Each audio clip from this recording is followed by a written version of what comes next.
Oh yeah, what up? Monday. If I look different and crappy,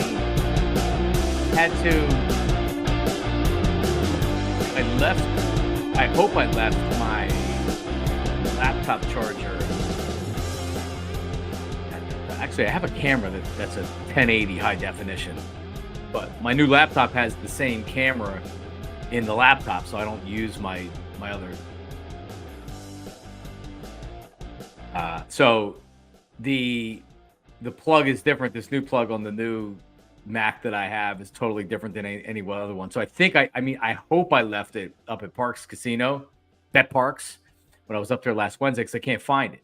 So my laptop's dead. So I have to take my wife's laptop, and you can see the picture. Maybe I pop Delco Steve up here in a second. I'll try to change it or add it, see if it looks better. So I'm on her laptop. But anyway, it's really interesting because when the Sixers game happened, and we're going to talk about the Eagles draft because obviously that interests me. But this is the lead. This is the big story with me, even though it's Sixers over Eagles, and I'm amped up about the draft to talk about it. But I mean, like, this isn't really an upset. I know they were quote unquote favored in the series, but I mean, was anybody going to be surprised if they lost to the Knicks? If they would have won, yeah, it would have been like, yeah, the Sixers are a good team. But no one should be surprised they're down 3-1. This is what this team is. This team they're not talented enough. Their best player suffers from shrinkage at the end of games. He is totally gassed and totally tired because he's coming off a knee injury, and they're playing him the entire second half. He's not involved in plays because he's standing up at the top of the key. And then who else are you going to focus on? If Embiid's totally gassed and he's got nothing in the fourth quarter, if you're playing defense, what are you going to do? You're going to worry about what these scrubs are doing, and you're going to concentrate on Maxey is what you're going to do. And it looks like it.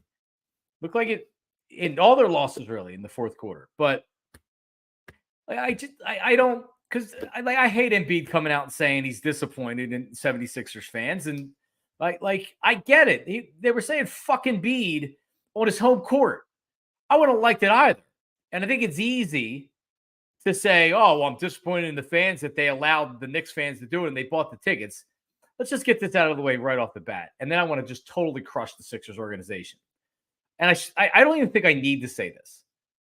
But just for shits and giggles, because I haven't gotten a chance to talk about it. I wasn't on, the camera in the morning show this morning. Like, that's the first local radio Monday through Friday that got to talk about it. And it's after the draft. So like a lot of times by the evening or by the afternoon, and it was a game over the weekend, like you've calmed down from the emotion. You're calmed down from being pissed off, like at least a little bit. And maybe you've heard some other opinions where you're saying like, all right, like that makes sense. I know Spike and Ike were both on the same opinion of the 76ers have let Joel Embiid down, not Joel Embiid has let the 76ers down, which, I think there's something to that, which we'll talk about in a second. But just to explain the Knicks thing, and I actually, as much as I hate it, and I hate Knicks fans, and I hate they've come down here and they've taken over the arena, but they haven't been good. I know they were in the playoffs last year, but before that, they hadn't given Knicks fans a reason to be excited about their team legitimately. If you look at this team, I'm not telling you they're going to win a title, but if you look at this team with Jalen Brunson, a couple of young players, all the Villanova players, they're a good team. They're going to be good again next year. Then if you can add to it, who knows? New York's a basketball town. They have a shitty owner. That it has been a mess. The New York Knicks have been a terrible franchise for decades. Literally, I think the last time they really were something was it 2000, 2001? Or around that time. I was looking at Pro Basketball Reference before the series started. So you think about it. If we're Eagles fans, right? Let's say we're Eagles fans, or even we're 76ers fans, and we've been bad for so long. We've just been there with the 76ers. We've been bad for so long. And now it's like, oh my God, we have a good team. Like, we're going to go down to Philly. We're going to kick their ass. Oh, tickets are only $350 to get in up at the Garden. I got to pay $1,000. Like, hell yeah. Let's take the 90-minute drive down to Philly. You get right off of 95. You park right away. It's not difficult to navigate. It's an easy drive. It's cheaper to go in the Madison Square Garden. And even if it's 70-30, if there's 30% of fans from New York, Knicks fans, it sounds like it's 90%, especially when they're winning. Because they have that exuberance that, think about it naturally, that we feel as sports fans when we know we're better than this team and we're taking over their arena or we're taking over their stadium, as we do many times as Eagles fans. We do it all the time. So just keep that in mind. So, like, I look at what the Knicks coming down here and I hate it, but it's also like, you know what? Like, shit, I'd be excited as hell. I was a Knicks fan too, and I'd be chanting "fuck Embiid" as well. Delco Steve, let's hear it. This is the concourse. It was happening during the game in the arena as well, but this is what it sounded like, and it's the fucking Embiid chants that were going on. Here it is. Let's add it to it. Fuck Embiid! Fuck Embiid! Fuck Embiid! Fuck Embiid! Fuck Embiid! They just went up 3-1. All right? Like, hate it. And the fact that it's the Wells Fargo Center sucks. But you have to understand, 76ers, we've seen this before. This is their DNA. You go down 2-1. Honestly, did we really believe that the Sixers were winning this series, even after they won that first game, down 2-0? Did we believe it? We were hoping to get it evened at 4, but no one should be surprised. So you know what you're not going to do? Because a lot of these tickets are controlled on the secondary market, especially with the Sixers and their agreement with StubHub. So if there's, let's say, 7,000 tickets that are available on the secondary market, how many Sixers fans are spending $350 to get in the building? Not many. I know I'm not. How many fans are saying, you know what? F it. It's a Sunday, 1 o'clock. I'm gonna put my tickets. I'm gonna sell it. Or someone says, hey, you see the price for tickets that are going on right now? Man, so for my $100 ticket, $70 ticket, I can make $200-$300 a ticket. And for some people, it's an easy decision. So, like, for Joel Embiid to say he's disappointed in 76er fans, bro, I hear you, but no one needs to say anything to any 76er fan out there. Nobody. No player, no organization, no media market, no network, nobody. All right, 76ers fans have been there and have showed up, and the shit that this franchise, the absolute misery that this franchise has put this team through or put this city through in the last couple of years is real. All right, good times or bad times. They've won a lot of regular season games. We saw Joel Embiid win an MVP. They've been a good regular season team for a good time. Give me your best moment. Give me your proudest moment. Give me your misery of what we've went through. What we've went through as fans from when they weren't even trying to win games and they were more not losing on purpose, but they were breaking records for losing. And I supported it. I was like, you know what? Let's do it. And it hasn't worked out. So all this stuff about I'm disappointed in 76er fans. Joel, I hear you. It was right after a game. But it goes much deeper than that. And you're soft for saying it like that and bringing that up. Totally soft. Now, let me say this. This team and this organization, and we talked about this. I've talked about this forever. Before the series, during the series, after the series.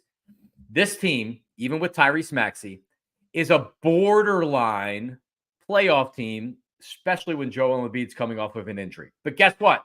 He's coming off an injury this year, last year, year before.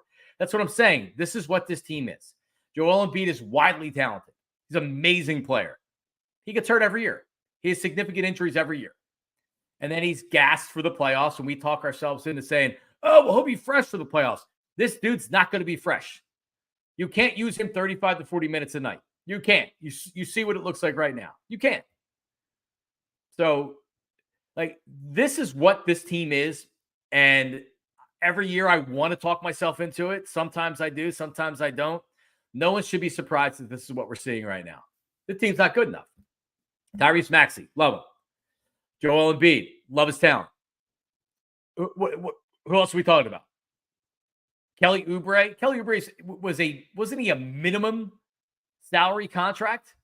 He's giving you way more a return on the investment than you should have expected. He's for the contract that he signed, he's been a major contributor. Then what? But he can't even get off the bench. Buddy Hield had 4 minutes in game 3, took a couple of stupid shots. He didn't even play in game 4. So now you have Batum and B-Ball Paul, and who else comes off the bench? It's in the rotation. Squat. And Tobias gives you squat. So you have a team, like I said, you have Embiid, you have Maxey. That's it. That's it. So year after year, Daryl Morey, since he's gotten here, and he'll tell you, oh, no, we weren't thought about as being a true NBA title contender. Not until I was here, right? He's pumping himself up, if you hear him talk about how there was no expectations of finals or anything like that, which is, I don't know if he actually believes that or he's just stupid enough to think that we're going to believe that. I think he actually believes that. This team before Daryl Morey came here had their best chance to win a title before Daryl Morey got here. And then when he couldn't get past that second round, Daryl Morey was brought in here to put him over the hump, and they went backwards. This team has went backwards. And you know what he thinks is going to save them and him? They have a max slot available. And that's it. He thinks he's going to go out and either sign a player for a max or have that spot to where he can make a sign and trade, and maybe a Booker or Paul George decides to say, hey, I'm going to use you because no one else wants to max me out. Yeah, max me out. Or they'll just do something stupid. Regardless, like that's the Hail Mary right now is I have an open max spot. And trust me, guys and ladies that are watching, that's not going to do anything. Well, is it going to make them better? Maybe. But adding Paul George to this team with your existing team, and now you're using one-year contracts and mid-level contracts, this team's not winning anything. Unless Joel Embiid is their best player or their second best player has to be a veteran or somebody that has the balls to handle this game in this type of situation. Maxey's not ready for it. And he may never be ready to be a guy that can say, hey, follow me. I'm the leader. Joel Embiid's an amazing player. And he's going to be, but you gotta take my lead. The player's not on the team, and they're just not talented enough. They're not talented enough, and this franchise has failed again. And this goes above Joel Embiid. It goes above Joel Embiid.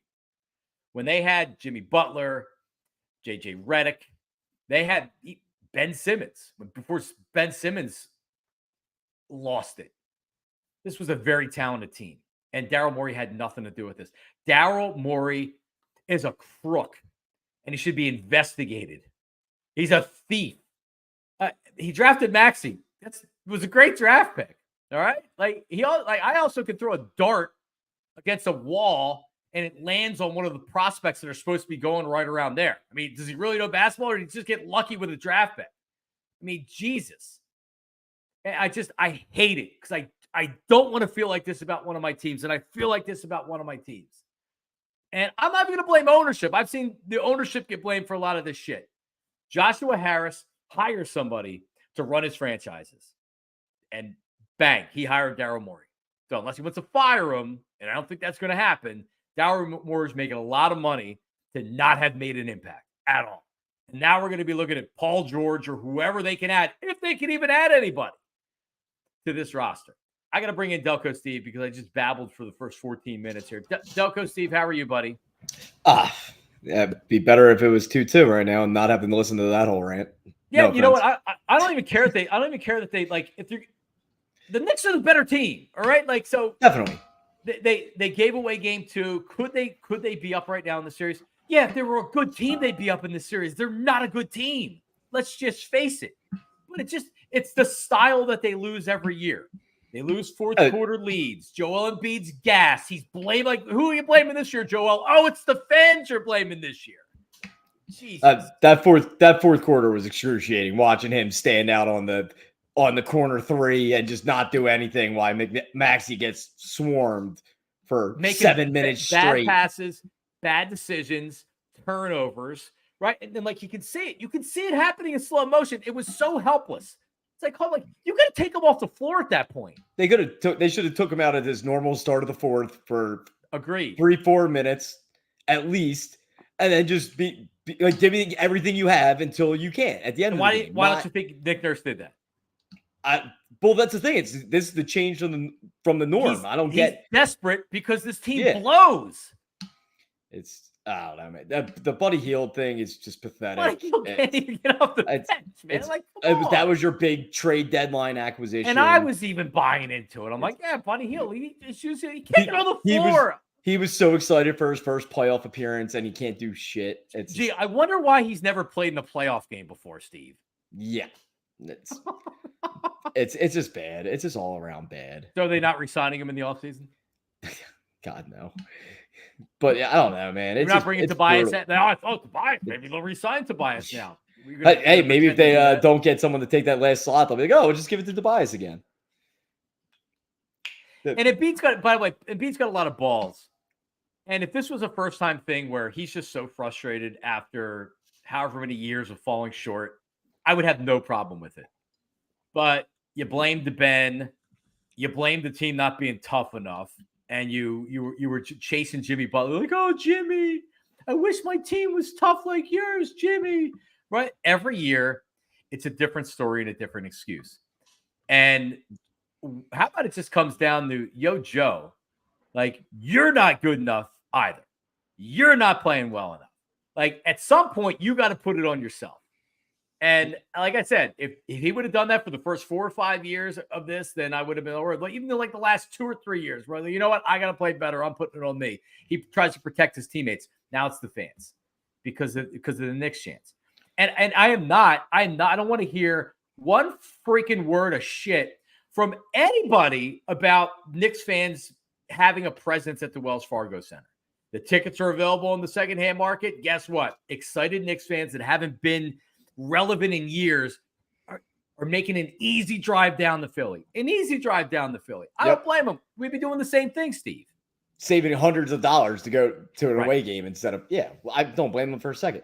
And if you're Embiid and that's pissing you off, shut them up. Play good. Drop 50. Play like you did game 3 and shut them up. And then it's quiet and it's irrelevant. And the Sixers fans there, you hear them. Right. Then you don't hear it. Yeah. It sounded like it was 90% because what's the 76er fan going to do in the fourth quarter when you know it's over?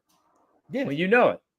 And then you're just rowdy. And then you're like, someone said in the chat earlier, like we take over MetLife for Giants games all the time. I've been to the Eagles-Giants game in MetLife.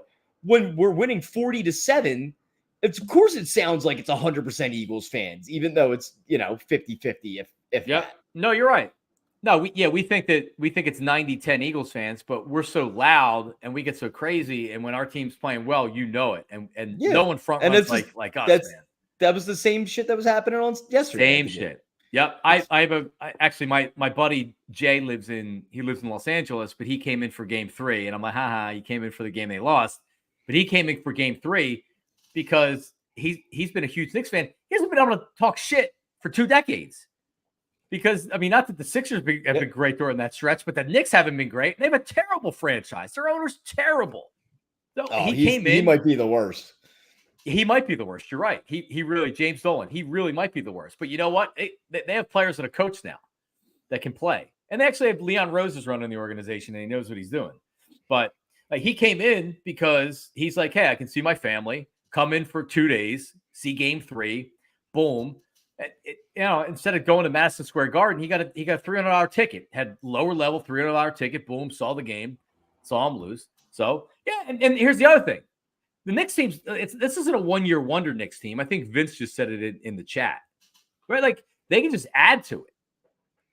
Yeah, and I think they have a max slot that's open. DiVincenzo, Hart, like all those guys aren't anywhere close to max salary players or even mid-level guys. They're making nothing compared to some of our bench players and, rotational pieces. Yep. Yeah, Joey Merlino only went to game 3. If you win game 3, Joey, you should definitely go to game 4. I saw a bunch of social media with Merlino there, with my man Joe Perry. So Embiid, he passed up the dunk. Like, what is he doing? He's 7'2". To give it, it wasn't quite like Ben Simmons, and it wasn't like Ben Simmons, but it's the same kind of situation. Like, what are you doing? Is anybody going to argue that Joel Embiid, for the most part, and he's coming off of 50 points, But for the most part, like we have seen him, he doesn't have that red lights on, biggest game of your career. What are you going to do? He comes in, he's erratic. Oh, and by the way, let me say this about Embiid. I hate the way he plays. I hate the cheap shots. I hate all of it. I do. Dude, game 3 pissed me off. Oh my God. He's very hard to root for. Joel Embiid's very, very hard to root for. It's one thing to play nasty, and I'm all for that, but there's borderline on dirty, and you had the first one with Robinson in game 3 with the knee, whatever. It's like, all right, is it something? It's probably nothing, whatever. Who cares? But then to blatantly grab the dude, grabbing legs, knee, while balls. He's jumping in midair. It's like if someone did that to him, like that's like I was shocked he didn't get tossed from game 3. He should have. The bigger the moment, the more erratic he is, right? Yeah, you don't know what to expect from him. Man, he's always on the floor, flying around on the floor. And I hate it. I hate that Joel Embiid. I hate when he acts like that. And I'm watching the game, and it's like like you had said, I like hard fouls. I like elbows. Yeah. You know what I mean? Like you want to throw a little elbow at somebody's faces or whatever. Push and shove after the whistle, by all means. Just keep it within the lines. But it's but the cheap shots, like just oh God, he is just so all over the place. And I can't. I don't know if the sarcasm font is on right there. He does have Bell's palsy. Let's not forget about that. He scored 50 with Bell's palsy in game 3, right? So, I mean, he was all right in game 3. I wonder when the point is that he's gone. I don't think we're close. Well, I'm not talking about from the Sixers' perspective. I'm talking about from him. Because the minute he decides that he wants to leave, Daryl Morey can play tough guy and say we're not trading you, but you think he's going to be okay? And I don't think he's there yet. Man, I don't know. I think if they screw up this third slot, then yeah, it's probably coming sooner rather than later. I'm tired of his bullshit. Just straight up, I'm tired of his bullshit. But then out of the other side of my mouth, I say, when is the organization really going to put a team around them to where you can say, they haven't. And the crazy thing, in my opinion, for this series, they potentially have the 2 best players in the series.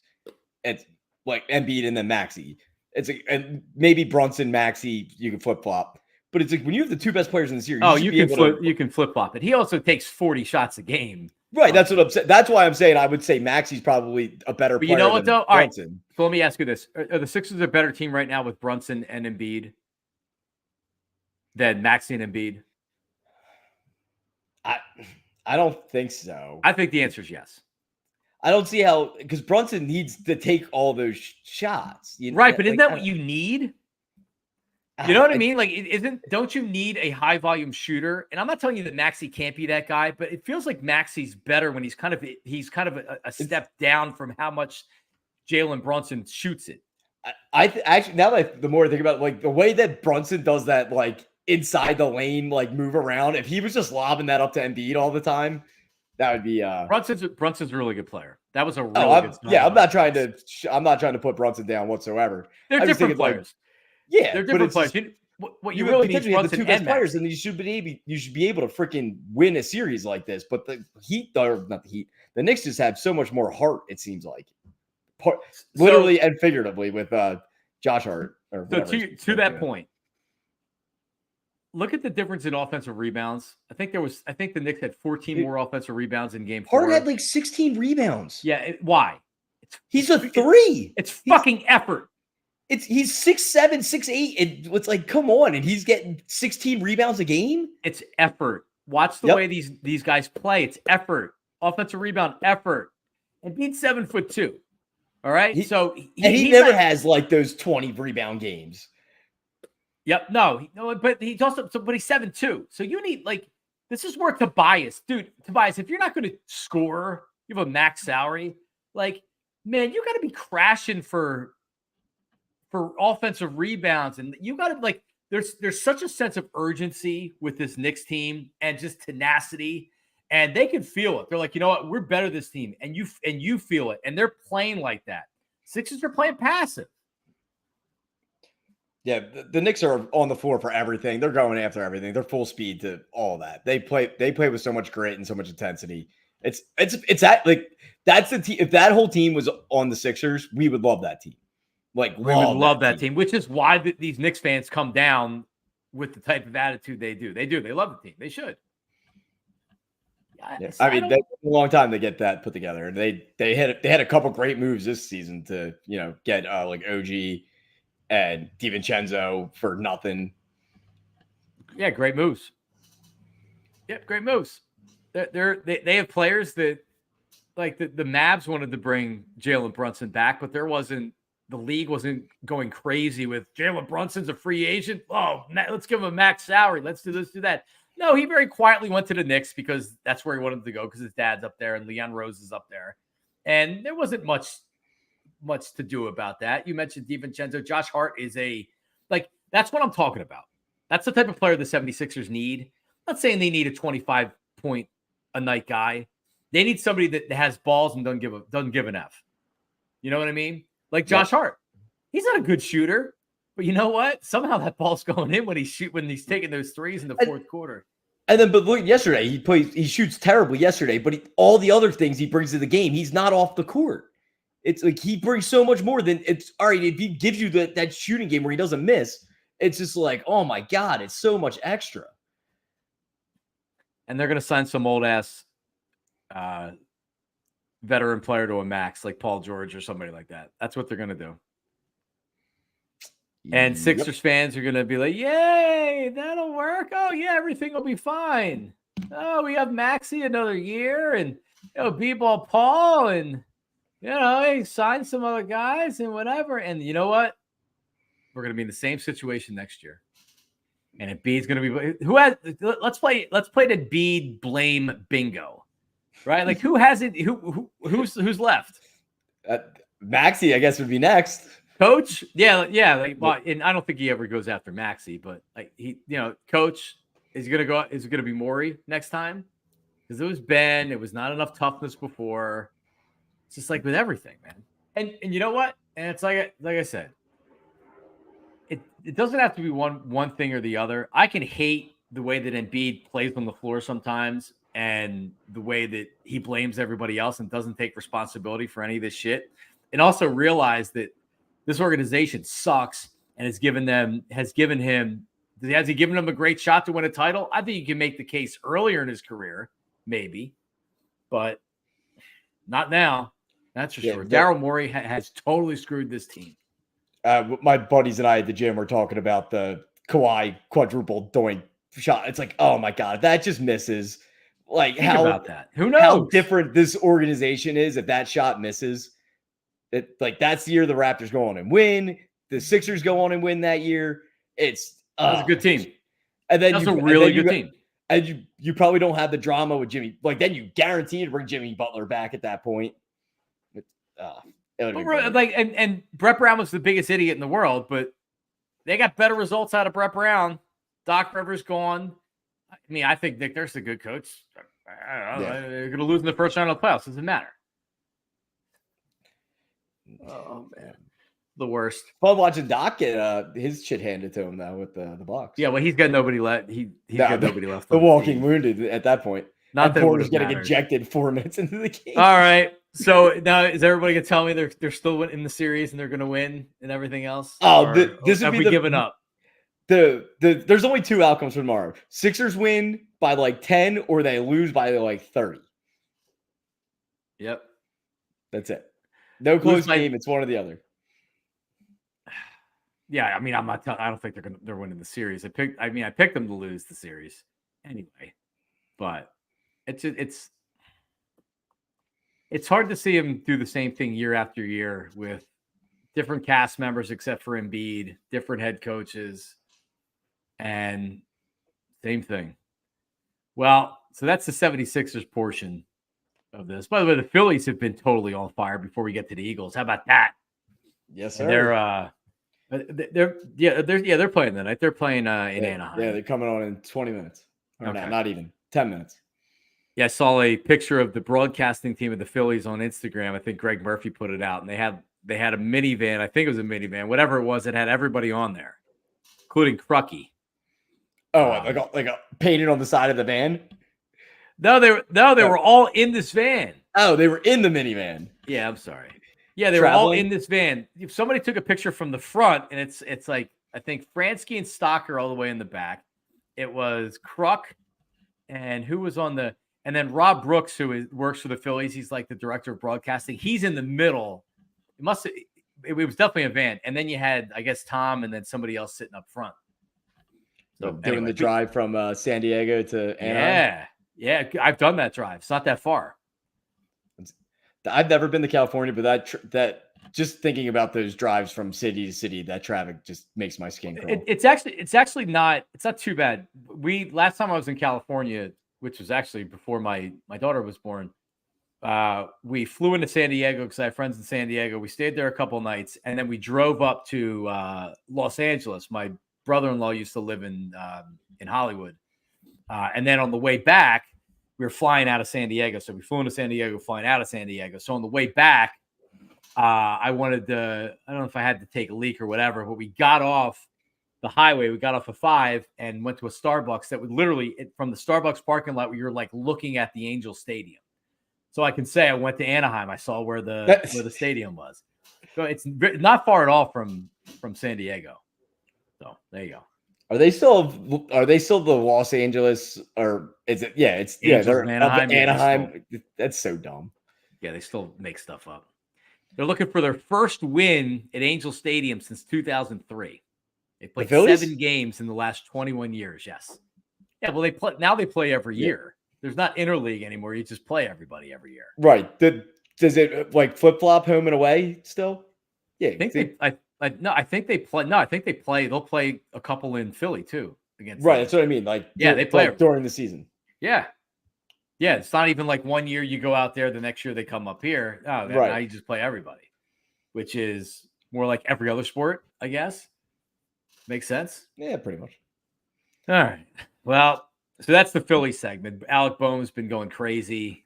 He swept San Diego, which was prepare for him to go 0 for 4 tonight because I bet on him that. I swear to God, dude. Every time I bet on him to get 2 bases, he doesn't do anything. Every time I don't, I haven't. The last game I haven't bet on him this whole streak, and I'm like, I got to see what happens.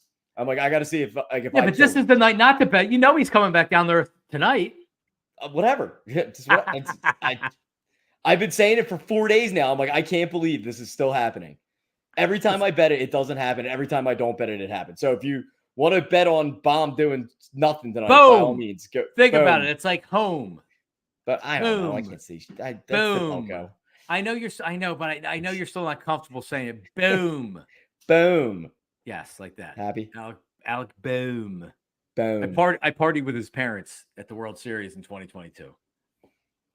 After game 1. It was after game 1 at the Phillies hotel. It was one of the best nights ever. A lot of the parents were of the players that were there, and keep in mind I'm like the age of some of those parents at this point.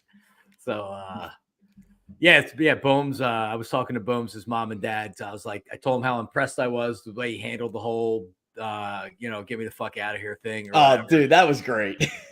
And then I very quickly learned that she's active on Twitter and she knows the media members that were talking shit about him or whatever. And I was like, I'm not a Twitter guy that's like having to put out all my opinions and people or whatever. But yeah, so I talked to her briefly about that. But yeah, it was, honestly, I thought that whole thing was hilarious. Yeah, I don't even blame him at that point. Well, he was pretty frustrated. But the best after Phillies thing would have been whatever game they blew at the NLCS last year. I don't even know whatever game that was. I guess it was the Kimbrel game. We were set. They played that was Rangers start, right? I don't remember the details. I remember Kimbrel blew it, and we were pissed. I think it was that game. But we were headed. We were going to go up to because the Phillies were staying in Scottsdale, so we were like, all right. Because out there, the game starts at 1 o'clock or 4 o'clock or whatever. Game's over, and you're like, "Yo, it's dinner time at 6 o'clock." We were going to go to the team hotel in Scottsdale. We're going to go to Scottsdale, after they were going to win an LCS game. And we're like, yeah, we were so excited. And then it's like, are they blowing this game? And so we didn't even go out. It was the worst ever. We were ready to go out and party. Just depressed. Oh, dude, it was the worst. It really was. But anyway. All right. So we were actually on the air during the draft on Thursday night. So we stayed up and we saw the first round draft pick. Man, they went corner and then they went defensive back in the second round as the Eagles list them. Quinyon Mitchell. So Steve, just for a recap, people that maybe didn't see on Thursday night, we were very happy that they got the top corner in the draft. He fell right to the lap of the Eagles. They didn't have to decide, all right, do we want to take the third best corner or the fourth best corner? No, like they had a preference between him or the Alabama kid. And I'm very happy. Like, keep it simple. You don't have to outsmart yourselves. We bitched for years when Howie and company would outsmart themselves. They didn't outsmart themselves. So great first-round draft pick. Apparently, the reports that I heard after the draft were they were really big on trading up into the mid-teens to get Quinyon. So the fact that he fell to them at 22 and just fell right into the lap, first corner off the board, couldn't have worked out any better. Yeah, I mean, I guess that they just for the price that was being asked, they were like, no. And then when you kind of looked at the board, because we were doing it in real time, offensive players that were still sitting there. Yeah. So that went off the board. I mean, and leaving all the defensive players sitting there. Yeah, you could see how you would feel pretty confident. You know what? They might actually get the guy they want right there. And they did. So that was the first round. But then in the second round, Delco Steve, Cooper DeJean, the really do it all from Iowa. He again, if you go to the Eagles website, they list Mitchell as a cornerback, and there's a reason why they list him as a defensive back. Man, he can do it all, including play basketball. Did you see any of the videos of him playing basketball? Dude, all he wants to do is jam on people. Well, he's a freak athlete, dude. He was Iowa's offense as a punt returner. No, I know. He's going to be a returner. Bye, Britton Covey. Yeah, maybe. But certainly on kickoffs. Maybe they keep Covey for punts and they have him for kickoffs because of the new kickoff rule changes. Now the returner actually matters. Yes, 100%. Definitely matters for the kick return. But he's a punt returning beast. Dude, it's like a maestro. He does everything. He's a magician back there. He makes people miss like it's nothing. It's insane. If he didn't put Iowa's offense inside the opponent's 30, they didn't score. And he did it all the time. He's fast. So I don't think you have to worry about him being used as an outside corner. They're going to be playing him at safety. And that's fine with me, brother. Yeah. Yeah, you're going to use him like I hope they CJ do the three safety look. Yeah, I hope they play the three safety look with him, Blankenship, and CJ. They just got a lot more athletic on defense. 100%. I could have believed they drafted a corner D back, then D lineman in the first three picks. No offensive line. I couldn't believe they waited until the fifth round to draft an offensive lineman. Yeah, and you should get an early investment on your you know what I mean, on your early return on your investment with these guys. Those two will be playing. Those two guys will be playing from day one. Wow, I heard Nick Wright on a Twitter clip. It certainly wasn't. I'm not tuning in to whatever the show he's on, and I saw people are like, "Oh, fuck you, Nick Wright." It's like, don't you understand that he's just saying stuff to say stuff? And then you come up with the best opinion, and then people will be like, you know what? Like, he does make some good points, but what he said was that more or less he's not impressed because the picks just fell into Howie Roseman's lap. So like he's like, I think Howie Roseman's a good GM. He's one of the top GMs, but let's not go crazy over like, oh, the Eagles crushed a draft. Like, see, here's where you're wrong. That the second round pick, he had to trade up, you know what I mean? And he gave up, you think about it, he gave up a pretty good haul to get up there and move up 13 picks in that round, right? And it was worth it because you got a player that a lot of people thought was easily a first-round draft pick and certainly a first-round talent. We were talking about taking him at 22. Yep. So I know Nolan Smith, everybody said the same thing about him last year, and it's one of the things that Nick Wright said. And he's correct, but like, you have to give Howie credit. Sometimes you don't have to. Nobody is saying. We said this on Thursday night.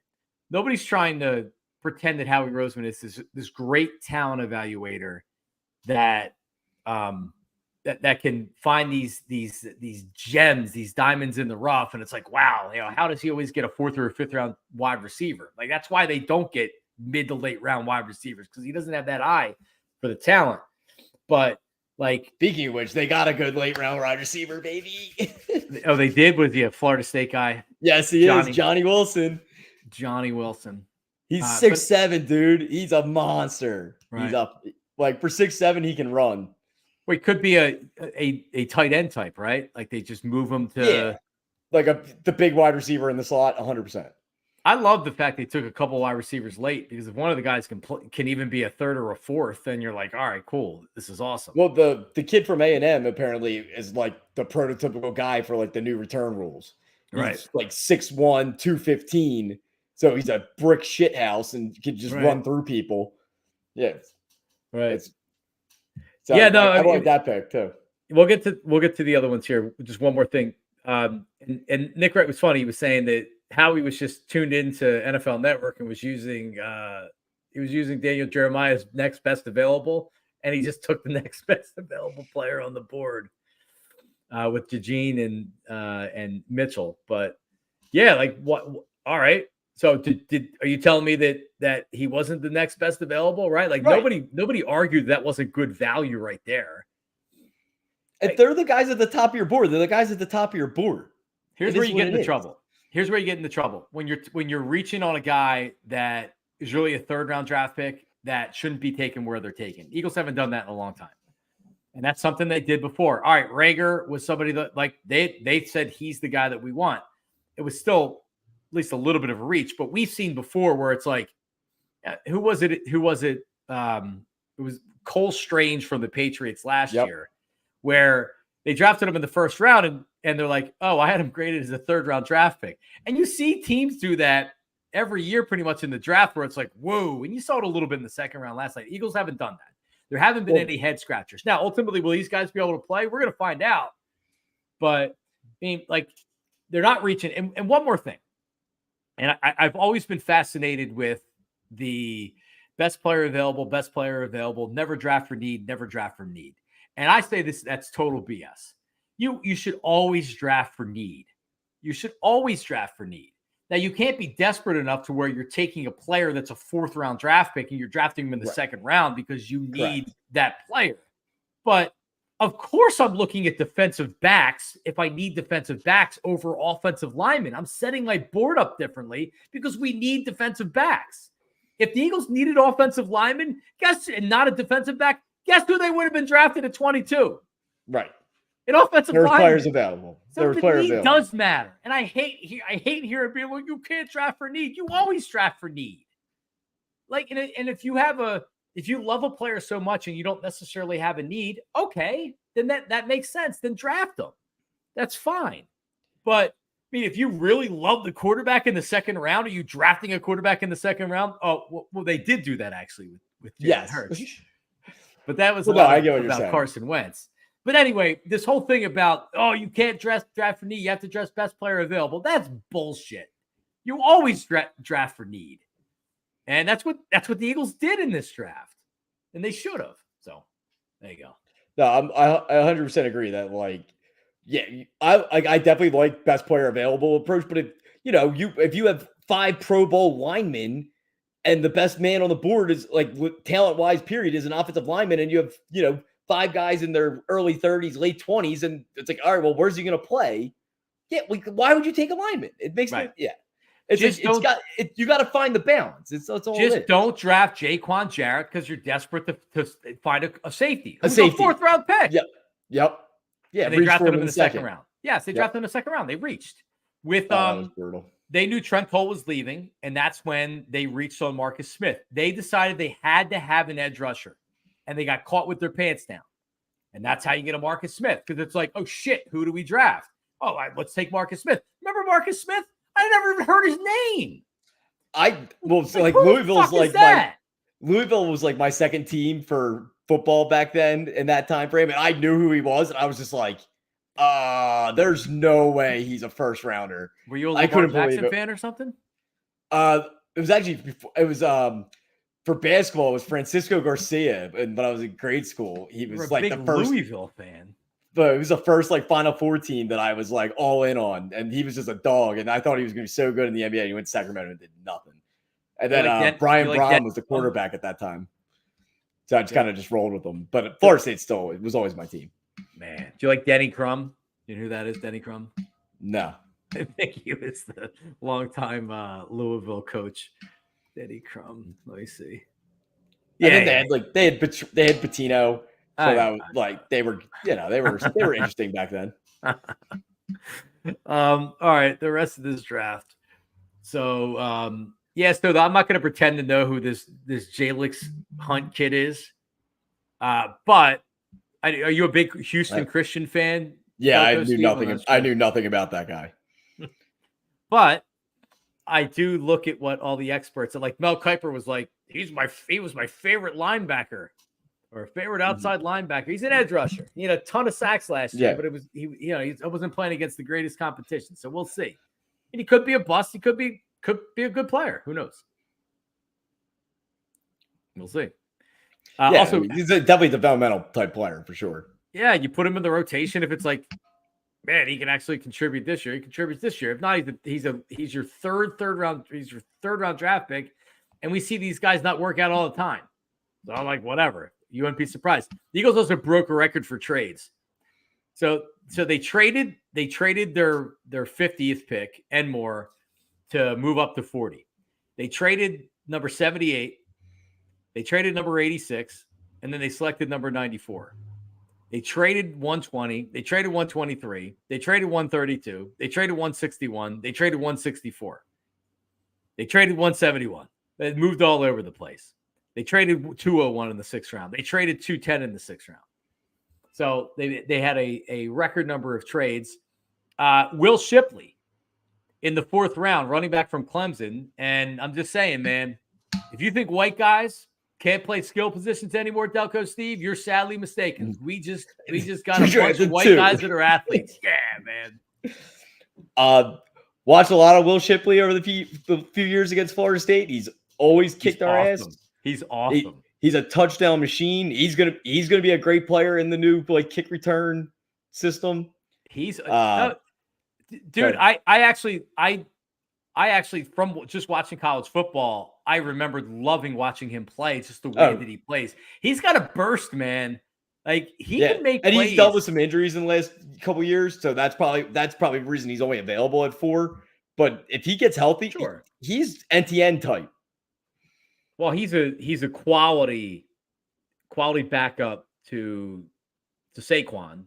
And get rid of Boston here, Scott, please. And what's his name? Well, and Gainwell will be on the team. But he is like, because Saquon's either going to be here 2 years or they're going to extend him after 2 years. I'd say most likely Saquon's out of here in 3 years. So honestly, he could end up being, I would say, the most 3 years. He could end up being your starter his 4th year. And then you're extending them and you're bringing them back. So your running back situation solved. Now, I would be surprised if this guy can't play.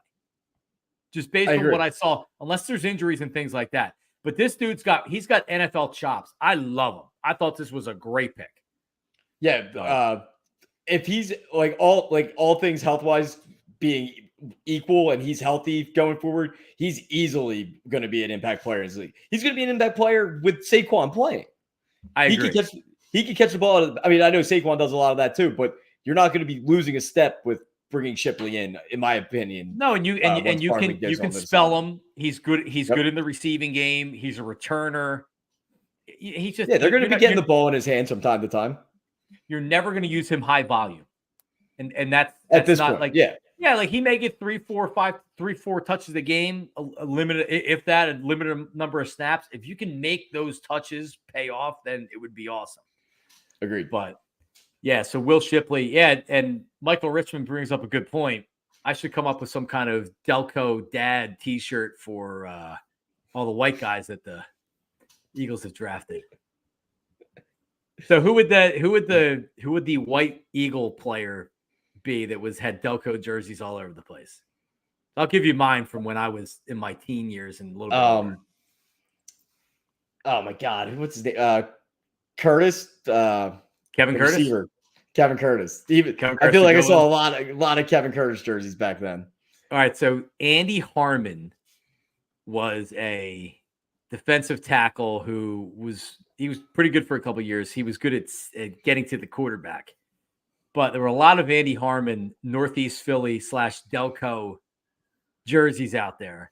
A lot of matching eagle on the calf, Philadelphia Eagle logo on the calf with an Andy Harmon jersey. Also some Mamulas for sure, and Kevin Turner. Kevin Turner was a fullback for the Eagles in the mid '90s. A lot of Delco. What about some John Ritchie jerseys or Nobody had John Ritchie jersey. David Akers jerseys? A couple people did. David Akers jerseys. They're reserved for the women. People had them. People had John Ritchie jerseys. He just wasn't here long enough, I don't think. Semino jerseys. No. I could see you with a Semino jersey, you loser. My buddy had a Casey Matthews jersey. But he thought he was going to be a stud. He had a Casey Matthews jersey. That's terrible. He bought it as soon as they drafted him because he's like he's gonna be as good as Clay. Romanowski was a good jersey. John Runyon. See, I don't think John Runyon is specific to county, right? Like if you want to get an offensive lineman jersey, I think that's more about you than where you're from. Does that make sense? Yeah, I agree with that. Rich Miano, who I follow him on Instagram. He's from the great island of Oahu. So him and Baldy are buddies. Reno Mahe jerseys. There might have been a couple of Reno Mahe jerseys. Yeah, there were some Cooper jerseys that before he opened his mouth. Oh Christ! So you don't see a lot of them anymore. But I'll still see an occasional. If I go to a game, I'll see an occasional Kevin Turner or Mamula jersey. A lot of Mamula jerseys.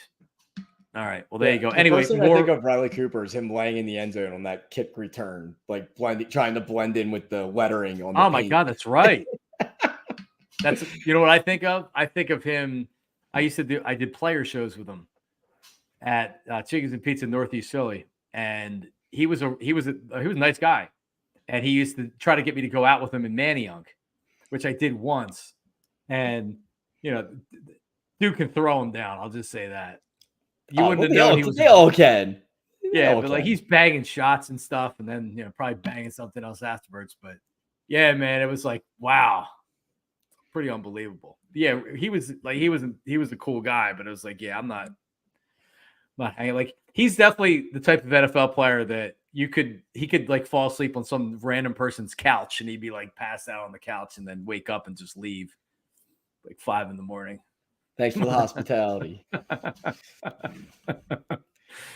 Yeah, agreed. Nice.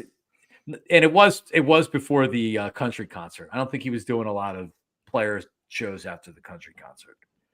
But anyway, all right, couple more here. Oh, like we're kind of burying the lead, but it's a feel good story. So they got the Smith wide receiver from Texas A&M.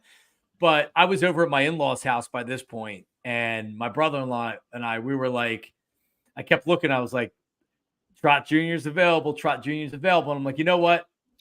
They're 100% taking Jeremiah Trotter Jr. Like 100%. I couldn't believe he was there in the 5th round. Did we talk about it last week, or was that when I went on All About the Birds podcast?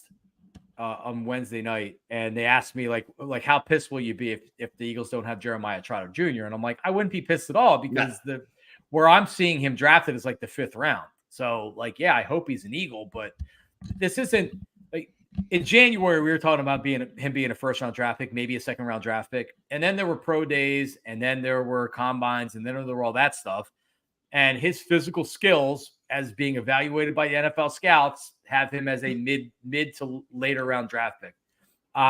He's going to get a chance to play. I hope he does great. I don't have any reason to believe he won't be a good player. But yeah, like a 5th round draft pick, a guy who has like his father's a legend here. It's a legacy pick, man. And I hope I'm really hoping that he's able to wear that 54 and he's able to make a contribution to this team. So Yeah, it's I a love it. flyer. If it works out, great. If not, hey, they gave the fans what they wanted and drafted him. Yep. Yeah, and at that point, he's great value for sure. Yeah, Absolutely great and value. like you see that he was like, I mean, maybe it's just that his game just shows up on game day instead of at the Underwear Olympics. Yeah, it is it's I think a lot of it is, and honestly, and this isn't like I do not want this to sound like that I'm like well, like he sucks and that's why he's a 5th round draft pick. First of all, being a 5th round draft pick in the NFL is amazing. You can have an amazing Yeah. career, but it's really most about the devaluing of the traditional 4-3 linebacker. 4-3 linebackers don't even really exist anymore. If I had a really athletic kid that was out there, where do you want him to play? Edge rusher, right? You want to rush in the quarterback in a 3-4, not playing the inside or playing a traditional 4-3 linebacker. That's not who gets paid, right? If you have coverage skills, they don't care about that anymore. Then you're a safety. You're playing in dime. You're playing in nickel. So I think a lot of it's that. But then, he's 6 foot 228. Jeremiah was big, man. He was every bit of 260 running around out there, man. So he's a little bit different. And the game's different. This is a coverage game. When Jeremiah was playing, you know what he was doing? He was getting downhill, and they were shooting him out like a cannon. Boom! Run. Holy shit, I love Jeremiah. I love this pick because, as an Eagle fan, to me, Jeremiah Trotter means a lot to me as an Eagle fan. I hated when he left. I love when he came back. He was one of my favorite players. And to see the joy, and I know how happy Trot is from it. And the other, his wife passed away from cancer. So not only did she not get to see it and everything else, but think about how emotional that is for the entire family. She died not that long ago. I think it was about a year ago. So I'm just so happy that we get to watch him here as opposed to him getting drafted in the 5th round. I know Green Bay wanted him. I think I saw that. Yeah, Jay said that up there. So this was awesome. Really, really, really was. Did you hear the call with Jeff Lurie? We should have had it when he talked to him. Told him that the Eagles were drafting him. It was emotional for sure. We should try to maybe pull that up. The only one I saw was them calling the Texas A&M kid, and how he called him like big dog or something. And I'm like, oh my God, this is the lamest thing in the history of the world. Well, Howie definitely can be cringy sometimes. So let me see if I can find it. All right, so there's that. All right, so we'll get through a couple more here. So we had the Trot Jr. stuff. I friggin' love it. I'm glad that he's here. And by the way, they need help. They need help. So I hope he can come in and he can make a contribution. All right, so they got a guard, Trevor Keegan. Again, I've never heard of most of these guys, and he hadn't given up a sack or whatever. If a 5th rounder, a 6th rounder, or even a 4th rounder, if these guys can contribute during their rookie contract, then it's a great draft pick. Yeah, and he's the guard from Michigan, right? Correct. Which, I mean, they just won the national title. They were a run-first team. They had a great offensive line. If he comes in and he's got the basics, and you put him with Stoutland, and Stoutland develops him into whatever, it's like great. Now you have a potential swing guy that can play left, right guard in that situation. And if what's it, Steen, right, is the heir apparent to right guard at the moment. Yeah, it's like if he doesn't pan out, all right, now you got another token to use to see if he can pan out. Yeah. These are all at this point. Big pimpin' was what Howie said. That's why it was so bad. Big pimpin'. Hey, what's up? Bad. Hey, what's up? I got a question for you. It's Howie Roseman. Dylan McMahon, a guard center from NC State, 6th round draft pick. Again, lottery ticket. Johnny Wilson from Florida State. Now, tell us a little bit about Johnny Wilson. Is he the guy that drops a lot of balls and isn't very fast, or is he the fast one? No. So Keon Coleman was the guy who was making the crazy athletic catches that the Bills drafted at the top of the 2nd round. But Wilson is just his catch radius is insane. They were throwing him ball. He would have games where he'd have 7 catches for 200 yards. Dude, he's a beast. I really hope he can make it impress the coaching staff and training camp and not be that 6th round rookie that gets cut and put on the practice squad. I think he's going to be the preseason wide receiver darling, because they're going to see them throwing the ball up to him, and he's just going to moss people. Dude, I was so excited when I saw that. Moss people. Dude, he's huge. I He's 6'7". I believe me. 6'7". I would say that I watched a lot of film on him, but really what I did was watch YouTube highlights of him. Yeah, he's a big dude.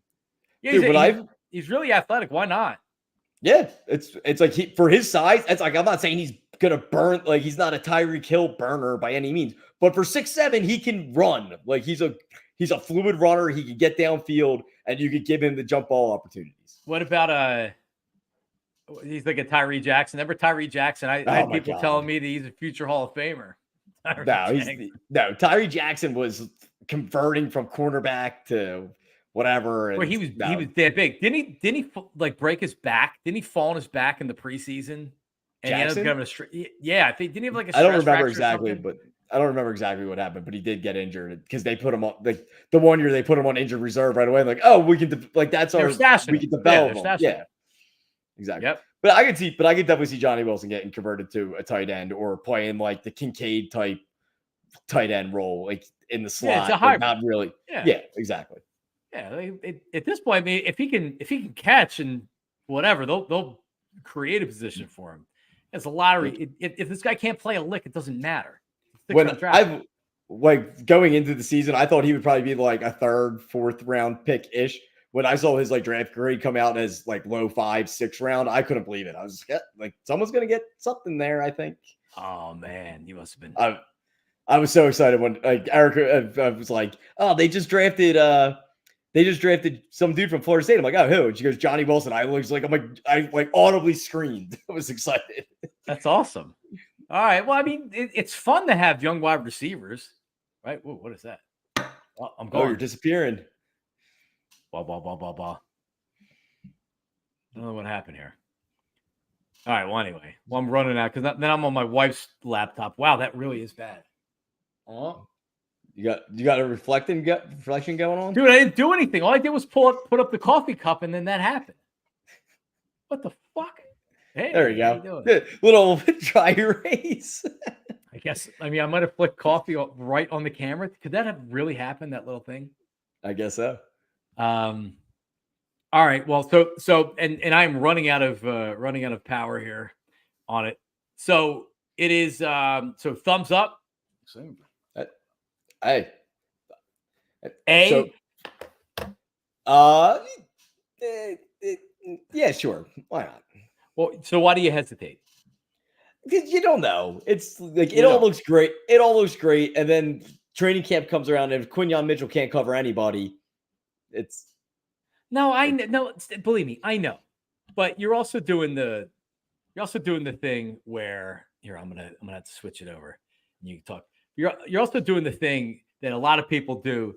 Like where was I was reading like the grades on The Athletic or whatever, and I was and then you see the comments, and like I can't help myself sometimes because you always have the asshole. Oh, how do you know how the draft's going to be? They haven't played yet. Right. Like, this is so stupid. Why would you write this article? Go write about something else. It's like, but it's content. Of course. But at what point are we allowed to write about the draft picks? Do we have to have their entire rookie contract? So you're not allowed to judge them until after how many years? 3 years of the 4 years? You have to give them because after the first year, they're only a rookie. Right. But anyway, yeah, but I love reading the draft grades from everybody. I do too. Awesome. And I Googled couple that I saw had Eagles at A- at worst. At worst. Yeah, at even worst. if it's some jabroni that knows nothing about football, even reading what he writes about the Eagles, how great they are, then whatever. All right, so let me see here. I'm actually gonna switch over to a. Oh. See if it works. Oh. Gotta take a beat. There we go. Nope.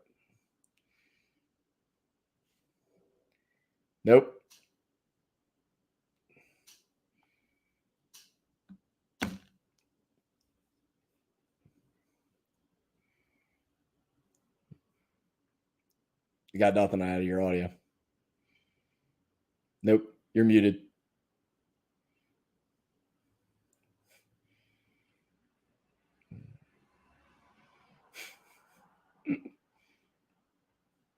Going great.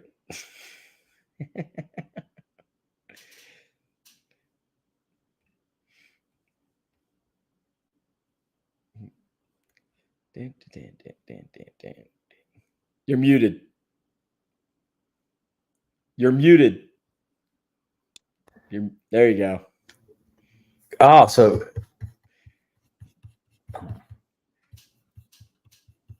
Yeah, somehow you muted yourself somehow. There you go. there's two of me. You got the second angle.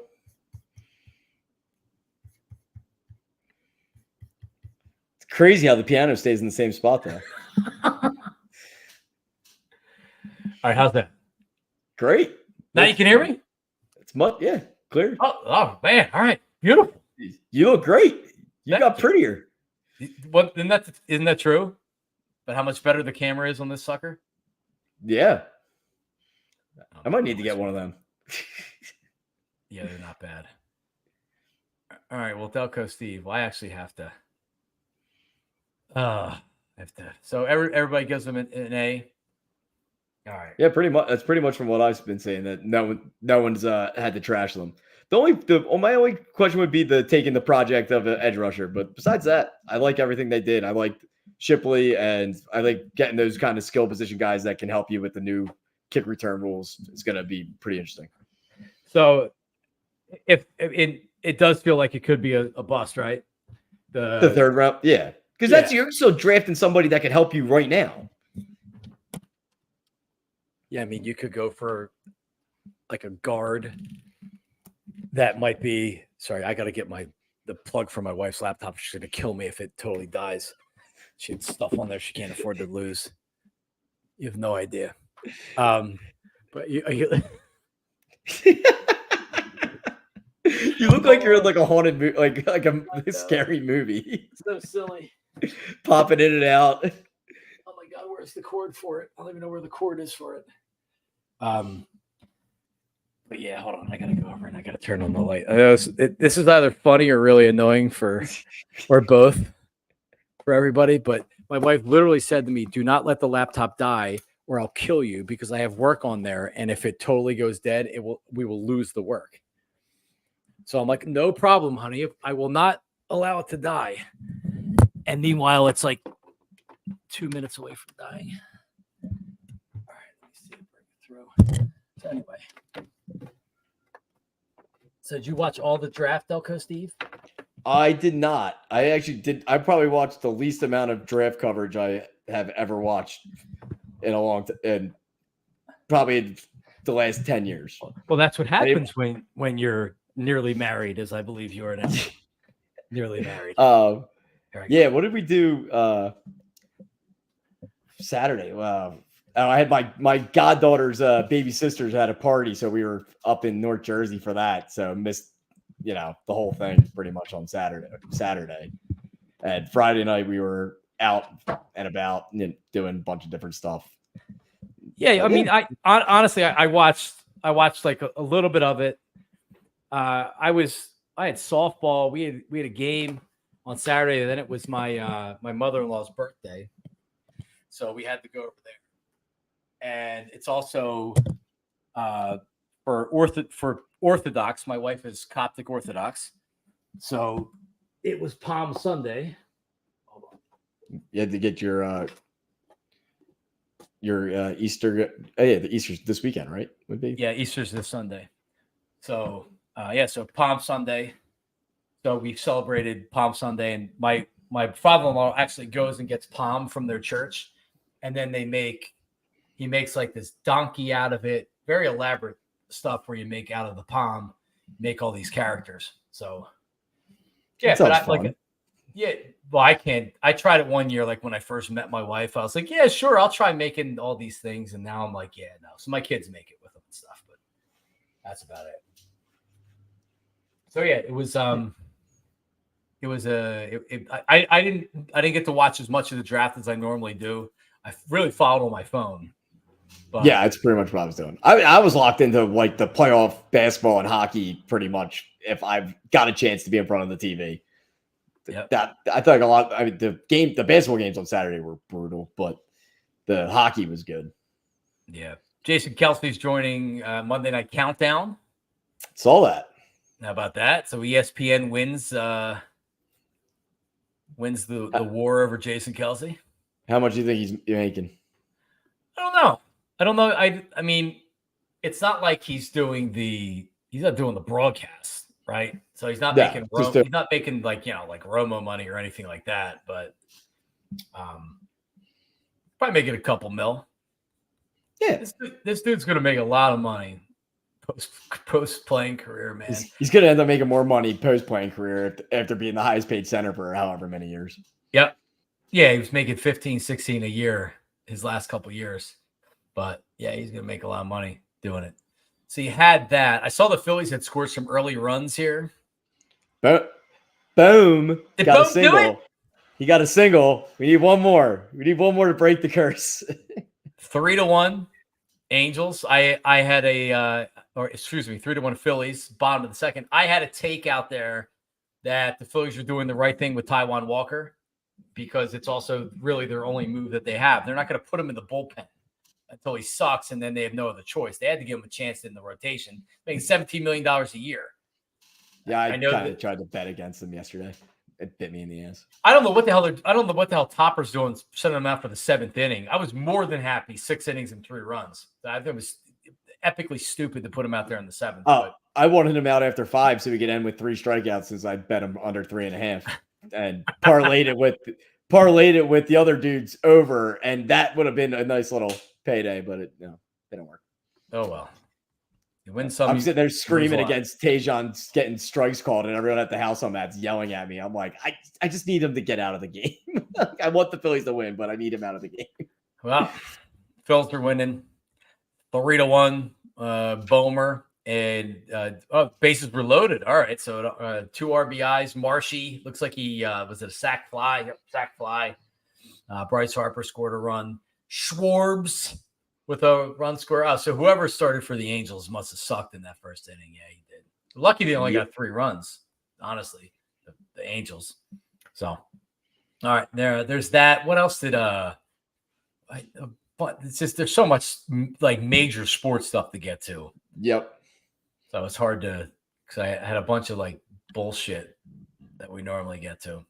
Oh yeah, Herb did. I saw a lot of people posting that Herb had an epic call to Marcus Hayes right after the Trotter pick. Oh, really? He was on for like 10 minutes.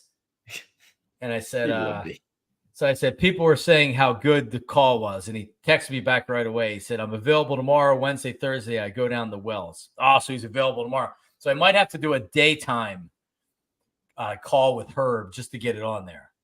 And then people can go back and watch it. I know Herb was on the afternoon show today. At least that's what. Why don't you just do it and record it, and then we can play it live? That's what I'm saying. Yeah. Like so we could we'll play it. We're like, oh, here's the interview with Herb. Here's Herb. Yeah. Well, I could also do it live, and then I could re-release it. Yeah. As a lot of the people do these days. I wanted to get to one other thing because I didn't see this, and I just want to comment on it. Because then I got a couple emails from it. So I guess the ratings came out. So there's 4 books in radio. There's winter, spring, summer, and fall. A lot of times your fall ratings set your ad rates for the following year, which is like kind of bullshit. Like that's not really the way it works, but the fall book is the most important book. Summer is the least important. And then you have winter and spring. And Marks and Reese show had been number 1 for, I think, 2 years straight. I'm not even talking about the other station or whatever. The other station is, they're lucky to be even top 10. But I guess the ratings had come out. The rating period ended at the beginning of April, I think.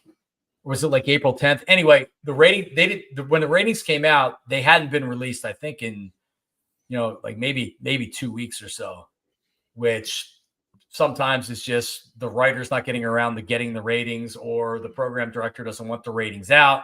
Like I noticed up in New York that New York ratings weren't out, which is odd. So it told me like, hey, the ratings must not have been good as good as they wanted up there. Anyway, I'm talking way too inside here. So the afternoon show was down 6.5 in share. And I actually got to cross check if that's actually the case. But being down 6.5 shares from last year is a lot. It's a big drop. And let me just say right away that I was anticipating at least them coming down, at least I'm not going to say a little bit. Here's what you have to understand, that the Eagles were in the Super Bowl last year. So to compare year to year, and this is what you do on radio. Not only are you comparing what you did previous, like up to your competition now, you're looking at what you did from year to year. Right. So if you had an 18 share last year during the winter book, and now you have a 12.5 share, whatever the numbers are, it's like, wow, you lost a third of your audience. Or like, wow, that's a lot of audience. What the hell is wrong? The Eagles were in the Super Bowl. The Super Bowl is played in everybody was tuning in. The Super Bowl is played in February, right? So not only do you have the build up to the Super Bowl, the actual Super Bowl, the reaction to the Super Bowl, like for a month, everybody's still like, holy shit. And then that's going right into the draft. Like, I'm just here to tell you this. I would love to be able to say like, hey, look at WIP. They went down 6.5 shares since I left. I'm not going to take credit for that because I don't believe that.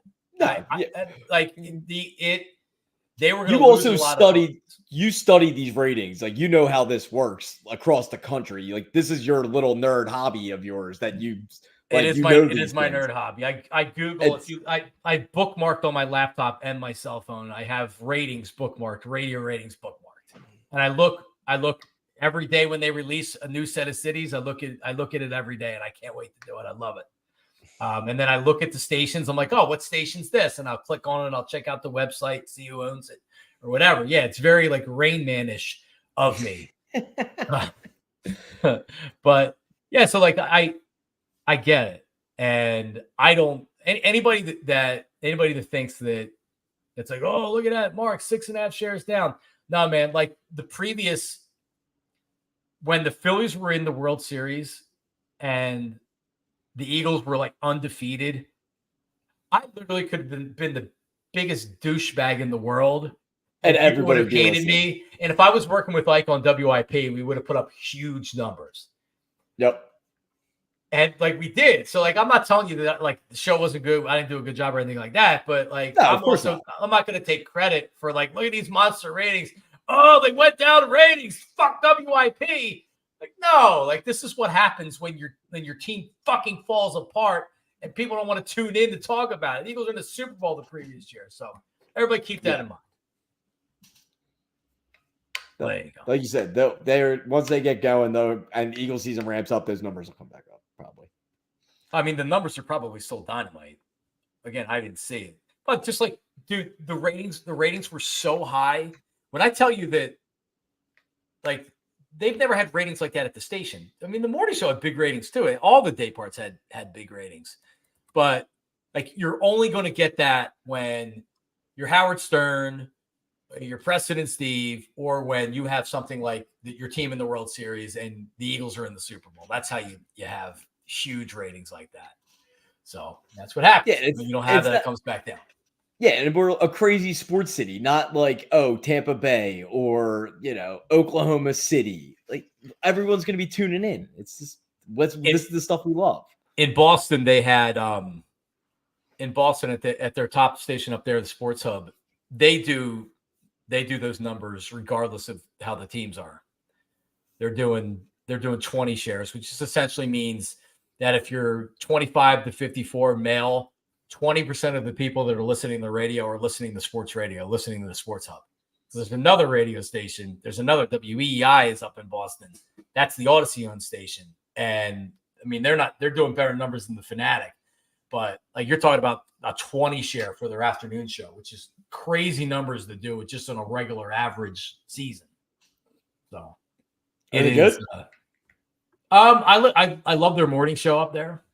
The afternoon show is very negative, sporty. As an afternoon show, I think should be more sports than not sports, but they're all sports and they do it very, very well. It's very good.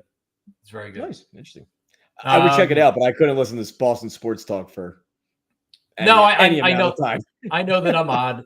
I know that I'm very odd. There's actually the station in Minnesota. I was listening for the Minnesota. Yeah, on the fan up in Minnesota. The fan in Minnesota has one of the best sports radio stations in the country.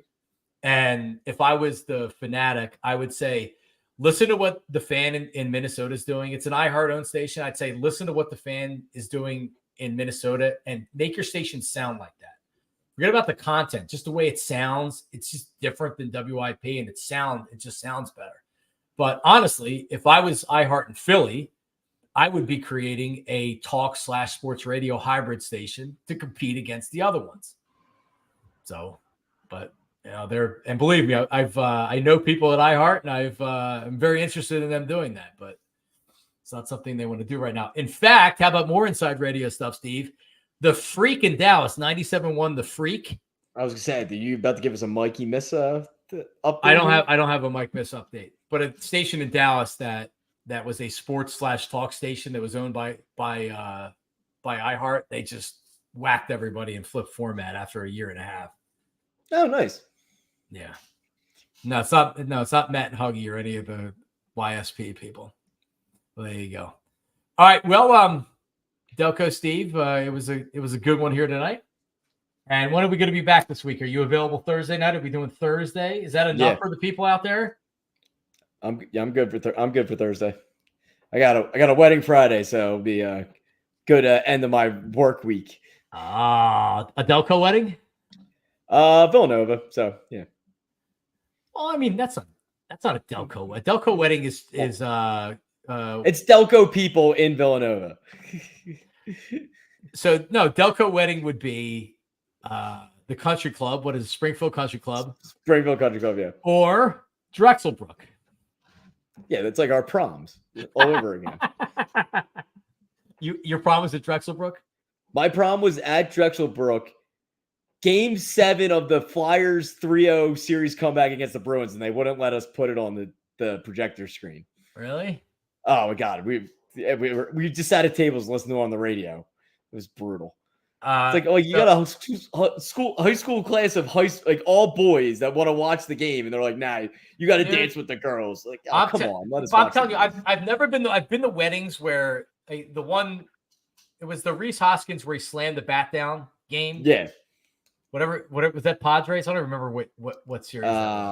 Yeah, that's not my. Anyway, that's not my wheelhouse. I was at actually Sludge's wedding, and the talk before was, yeah, they'll have a TV. I'm like, they never have a TV. I've never been to a wedding where there's been a big sporting event where they're like, oh yeah, there's a TV over there. Yeah. The bride and groom don't want people watching TV. No, it's the bride doesn't want it. Yeah, exactly. Yeah, the groom doesn't care. The groom wants to watch it too. So you're not getting the TV at a wedding. I don't care if the Phillies are in Game 7 of the World Series. The last year on the run to the Super Bowl when the Eagles had the bye, and my buddy got married that weekend. So first weekend of playoffs. So I'm literally sitting in church with a game on my phone, and people are yelling my friends are yelling at me over my shoulder for watching the game. I'm like, I didn't make them get married on a Saturday in the NFL playoffs. Like, yeah, it's bad judgment, but it's not your fault. Yeah, it's like I have money riding on this. I need to know what's happening. So listen, if Villanova's in Montco or Delaware County, it's not what we're talking about the exact location. We're talking about a true Delco wedding. Yes. Now this might probably be a little bit more sophisticated than I have a Drexelbrook story before we go. And I've been to more than a few weddings at Drexelbrook, being married to a Delco girl. I didn't know your wife was Delco. Broomall, yeah. Oh yeah, she's Marple. I just thought her parents lived in Broomall. Nah, she went to Marple. She's gotcha. Delco. Okay.